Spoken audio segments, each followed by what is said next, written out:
రాజ్భవన్లో నూతన సంవత్సర వేడుకలు ఘనంగా జరిగాయి. వివిధ రంగాలకు చెందిన ప్రముఖులు, స్కూల్ విద్యార్థులతో పాటు సాధారణ ప్రజలు రాజ్భవన్కు తరలివచ్చారు. గవర్నర్ దంపతులకు నూతన సంవత్సర శుభాకాంక్షలు తెలిపారు. గవర్నర్ దంపతులతో ప్రత్యేకంగా ఫోటోలు కూడా దిగారు. విద్యార్థులు స్వయంగా రూపొందించిన గ్రీటింగ్ కార్డులను గవర్నర్కు అందించారు. గవర్నర్ను కలిసి శుభాకాంక్షలు తెలిపిన వారిలో కేంద్ర మంత్రి దత్తాత్రేయ, తెలంగాణ మంత్రి ఈటెల, సీనియర్ జర్నలిస్టు అమర్ తదితరులు ఉన్నారు. వీరంతా గవర్నర్ దంపతులతో ప్రత్యేకంగా ఫోటోలు కూడా దిగారు.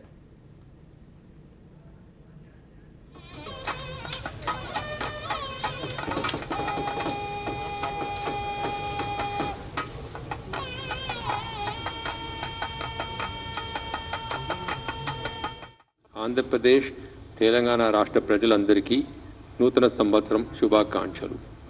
ఈ సంవత్సరం మనం అందరూ సంతోషంగా ఉండాలి. మొన్న కూడా నేను చెప్పాను, ఆంధ్రప్రదేశ్ కాదు ఆంధ్రప్రదేశ్ అని చెప్పాను. అట్లానే తెలంగాణ కూడా మన ప్రదేశ్, రెండు రాష్ట్రాలు కూడా మనది అనే ఒక ఉద్దేశం ఉండాలి. And it should be an year of sharing and caring. Sharing and caring, I think, should be the motto of 2016. Whereas we share our joy, we share our happiness, and we care for each other, so we look after each other's interests. I mean, I would like the people of both the states, the governments of both the states, to share and care mutually, so that everybody is happy.